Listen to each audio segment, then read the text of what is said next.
The road not taken is the theme of the dilemma that we have in our life.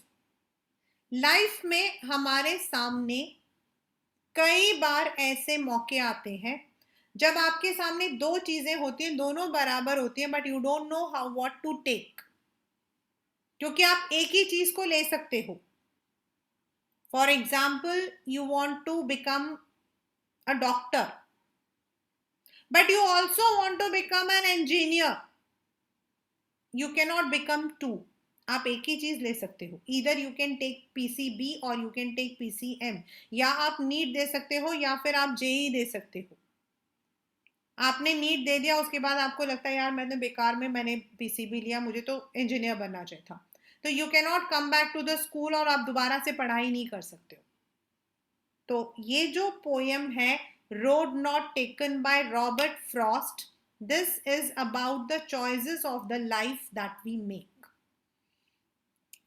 कहा जाता है कि ये जो पोएट है Robert Frost, he was an American poet, लेकिन उसको अपने देश में ही वॉज नॉट गेटिंग रिकॉग्निशन. तो वो वहां से यूरोप की तरफ आ रहा था. And while he was in the ship, जब वो शिप में था तो उसने ये पोएम लिखी थी, the road not taken. The road refers to the choices that we take in our life. कभी कभी हम वो चॉइस ले लेते हैं और बाद में हमें समझ आता है कि वो choice was wrong. The roads are the choices that we take in our life. इस पोएम से आपका poetic devices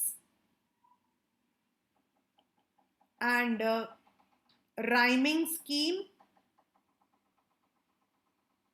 प्लस आपके जो क्वेश्चंस हैं वो आते हैं. ठीक है. Do you know what is rhyming scheme?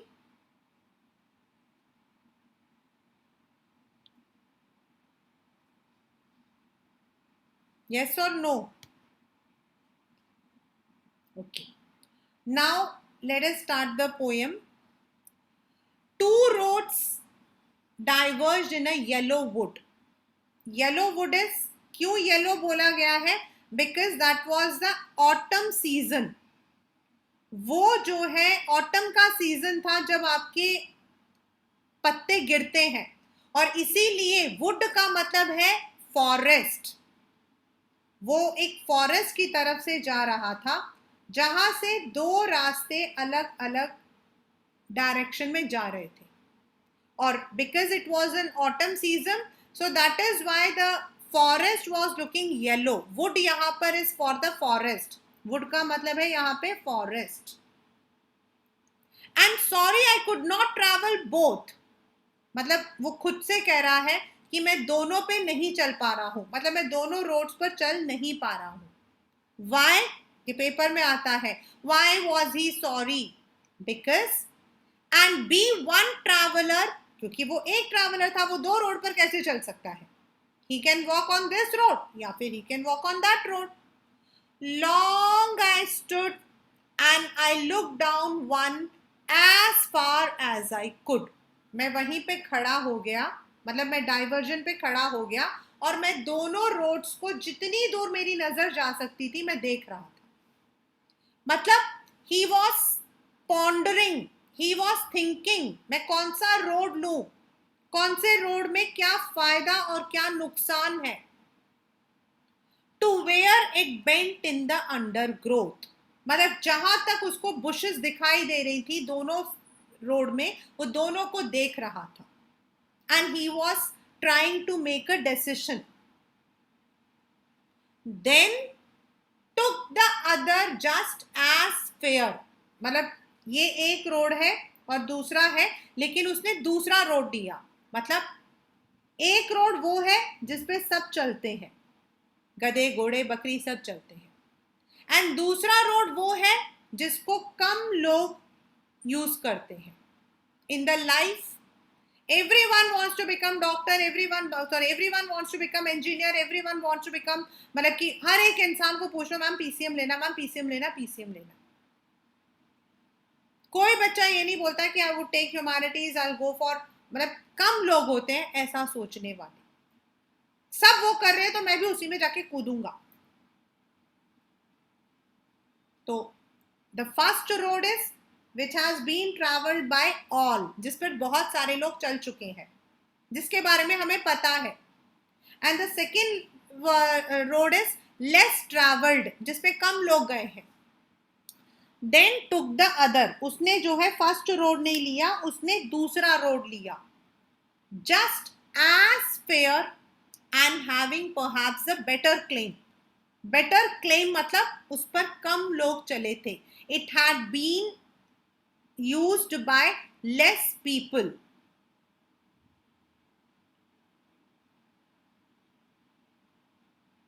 Because it was grassy and wanted wear.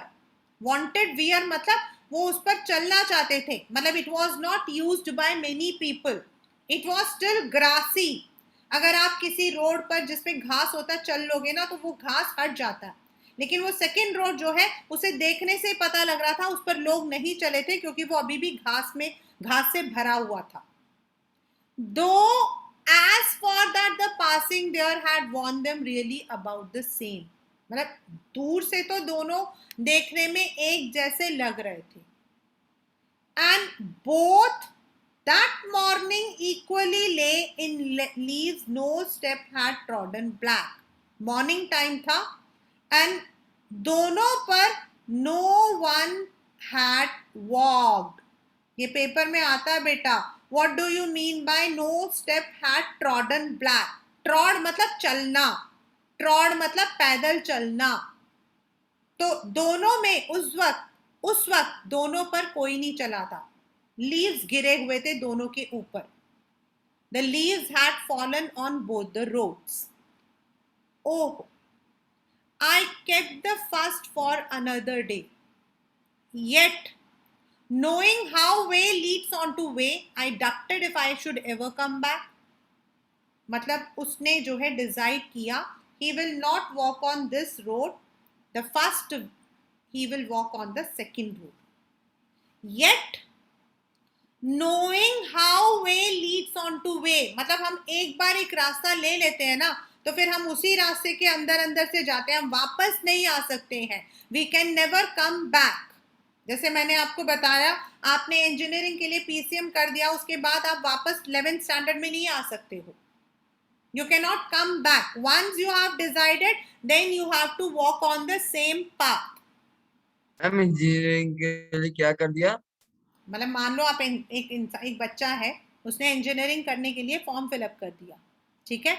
अब वो इंजीनियरिंग कॉलेज में एडमिशन हो गया, अब वो डॉक्टर बनना चाहता है, तो वो उसको डॉक्टर बनने के लिए वापस 11th आना पड़ेगा, फिर से पीसीबी लेना पड़ेगा, वो तो हो नहीं सकता ना। If we have taken any decision in our life, we can not come back, चाहे वो कोई भी डिसीजन क्यों ना हो, है ना। लाइफ के decisions can not be change so easily. तो वो कह रहा है, yet knowing how way Leeds on two way, I doubted if I should ever come back. मैं जानता हूं मैं एक बार इस रास्ते में चलूंगा तो I can not come back again. I shall be telling this with a sigh, somewhere ages and ages hence। शायद, शायद मतलब वो यहां पर he is making a probability, शायद मैं सालों बाद अपने इस डिसीजन को रिग्रेट करूंगा। Telling this with a Sai मतलब शायद आई मे रिग्रेट, रिग्रेट मतलब पछतावा, शायद मैं अपने इस डिसीजन पर रिग्रेट करूं। Two roads diverged in a wood and I took the one less traveled by and that has made all the difference। वो कहता है दो रोड्स थे, मतलब it is repeated again, but I took the one which was not travelled by all and that has made all the difference. मतलब यहां पर उसके कहने का मतलब है दैट जो भी आज मैं हूं, what ever he is, that is because of that road because of that decision he was there, and that has made all the difference. मतलब whether he was happy or sad, क्योंकि कुछ teachers कहते हैं he was happy for his decision, तो कुछ teachers कहते हैं he was sad, but whatever he was, that was only because of the decision that he had taken that day. यानी कि ये जो पोएम है, this tells that we must be careful in choosing our decisions. Life में भी हमारे पास ऐसे dilemmas बहुत बार आता है when we have to choose between two equal decisions, and हो सकता है कि हमने तो डिसीजन ले लिया लेकिन बाद में हम उस चीज के लिए पछताएं, right? I am once again explaining the poem and then I'll mark out the poetic devices.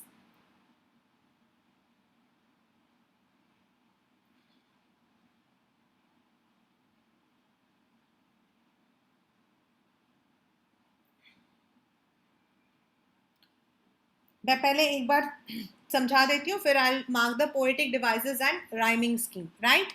Two roads diverged in a yellow wood. मतलब the poet was standing in a forest. It was the autumn season, and there were two roads. एक road ऐसा था, दोनों road पर उस वक्त में leaves घिरे हुए थे, बट एक रोड ऐसा था जिसपे बहुत सारे लोग चलते रहते थे, बट दूसरा रोड ऐसा था जिसपे कम लोग चले थे. And sorry I could not travel both. वो खुद के लिए सॉरी बोलता है क्योंकि he was not able to travel on both. Why? Because he was single traveller. And be one traveller. Long I stood मतलब बहुत देर तक वो खड़ा रहा. And look down one as far as I could. मतलब दोनों को वो एक एक करके बारी बारी से देख रहा था, जितनी दूर तक उसकी नजर जा सकती थी. As far as I could. To where it bent मतलब वो मतलब कि एक एरिया के बाद वो दोनों जो है मुड़ गए थे, तो वहां तक वो देख रहा था. मतलब till he could find out how he could.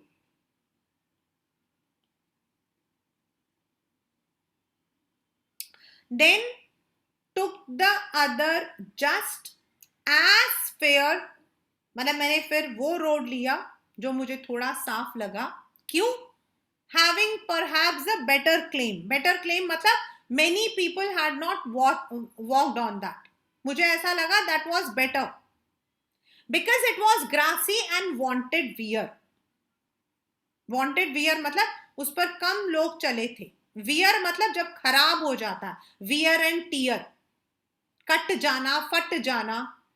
दो as for the passing there had warned them really about the same. अभी तो दोनों देखने में एक जैसे लग रहे थे. And both that morning equally lay in leaves, no step had trodden black. उस दिन, उस वक्त दोनों के ऊपर पत्ते गिरे हुए थे. इक्वली ले इन लीव्स मतलब उन पर पत्ते गिरे हुए थे, because it was the autumn season. No step had trodden black मतलब नो बडी हैड वॉक्ड. अगर पत्ते गिर जाते तो वो पत्ते चूर चूर हो जाते हैं ना, और काले हो जाते हैं. O I kept the fast for another day, yet knowing how way leads on to way, I doubted if I should ever come back. मतलब वो थोड़ा सा इमोशनल होके कहता है, मैंने पहले रोड को अलग करके रखा कि शायद मुझे जरूरत पड़े, जबकि मुझे पता है, yet मतलब जबकि मुझे पता है, how way leads on to way. हम एक बार एक रोड पर चल पड़े तो we cannot come back. I doubted if I should ever come back. क्या मैं वापस आ सकता हूं? I shall be telling this with a sigh. हो सकता है आने वाले टाइम में मैं रिग्रेट करूं अपने इस डिसीजन के लिए. विद अ साई मतलब सिसकियां लेकर. समवेयर एजेस एंड एजेस, हो सकता है सालों बाद. I may regret for my decision. Hence, two roads diverged in a wood, and I took the one less traveled by and that has made all the difference. और मैंने वो road लिया जिस पे कम लोग चले थे, बट आज मैं जो भी हूं, whatever I am, that has made all the difference. मतलब whatever the poet was, that was because of that decision. Right? अब हम लोग आ रहे हैं on the, सबसे पहले तो राइमिंग स्कीम. हम राइम स्कीम कैसे निकालते हैं? हम ये जो लास्ट वर्ड होता है इसको हम देखते हैं. वुड, जो भी हमारा पहला शब्द होगा, जो भी, आपको एक पैराग्राफ दे दिया जाएगा और आपको बोला जाएगा identify the rhyme scheme of the passage. आपको बोला जाएगा identify the rhyme scheme of the passage. तो आपको क्या करना है? आपको सबसे पहले वर्ड को देखना है. तो जो सबसे पहला वर्ड है हमारा वुड, तो हम वुड को ए लिख देंगे हमेशा. Then both. अब वुड और बोथ दोनों अलग अलग साउंड करते हैं, इसको हम बी लिख देंगे. वुड स्टूड, बिल्कुल एक जैसा है. वुड स्टूड, तो ये दोबारा ए. कुड, ये भी ऐसा ही है, A. Growth, both growth, both growth, तो ये बी. यानी कि the rhyming scheme is A B A A B. The rhyme scheme is A B A A B. ठीक है? अगर बाय चांस किसी में ऐसा भी होता है कि ए बी के बाद सी भी हो सकता है. अब देखो दोबारा हम सेकेंड पैराग्राफ को देखते हैं. Fair, A. Claim, B. Fair where, A. There, A. Claim same, B. Lay, A. Black, B. Lay day way, black back, B. Sigh, hence, I, A. By, A. Hence, difference, B. यानी कि अगर इनमें से कोई भी paragraph आएगा तो the rhyme scheme is A B A A B. ठीक है? This is how we find out the rhyming scheme of any poem. Any poem. Now is what are the important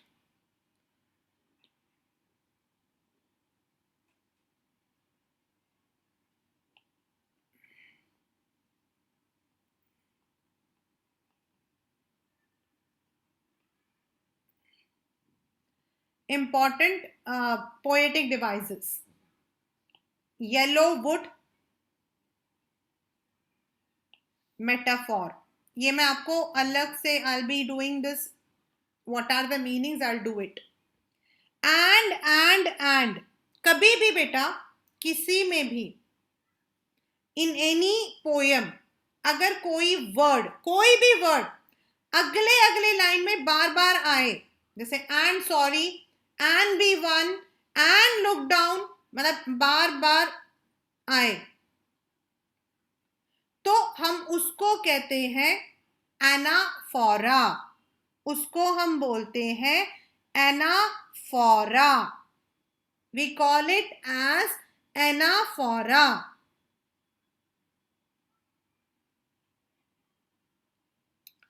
as far as I could. जब भी आपके किसी भी poem में as far as beautiful as white as, या फिर like, you look like your father, you speak like your mother, as father as daughter, जब हम ऐसे वर्ड्स यूज करते हैं उसको हम बोलते हैं simile.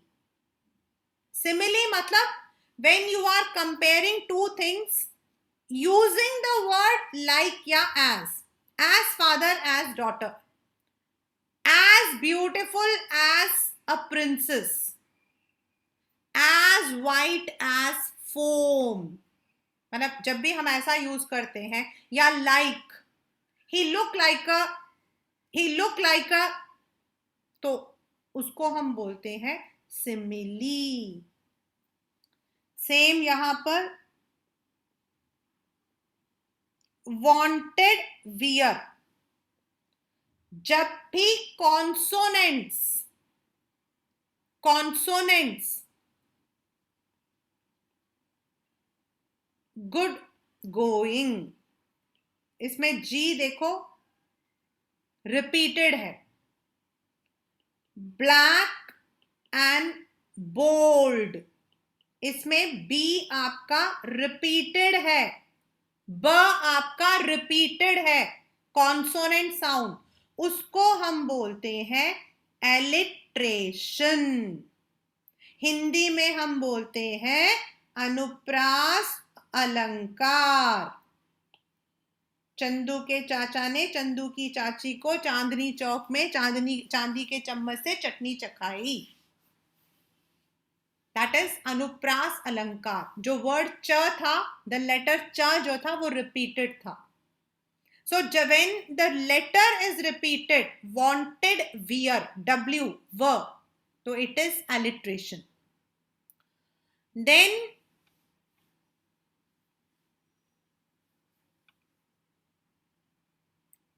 telling this with sigh, इसमें I जो vowel है, vowel आपका repeat है, I vowel repeat है, telling में I, this में I, with में I, sigh में I। तो जब आपके vowels repeat हो जाते हैं, मतलब when vowels are repeated, तो उसको हम बोलते हैं assonance।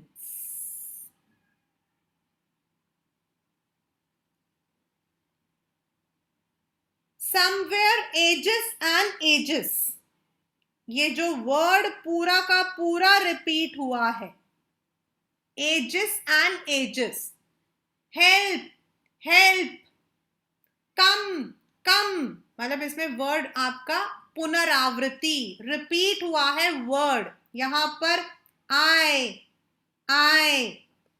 ये रिपीट हुआ है, तो इसको हम बोलते हैं repetition. So these are some of the what you can say poetic devices of this poem: anaphora, metaphor, simile, alliteration, assonance, repetition. Right? I'll share this.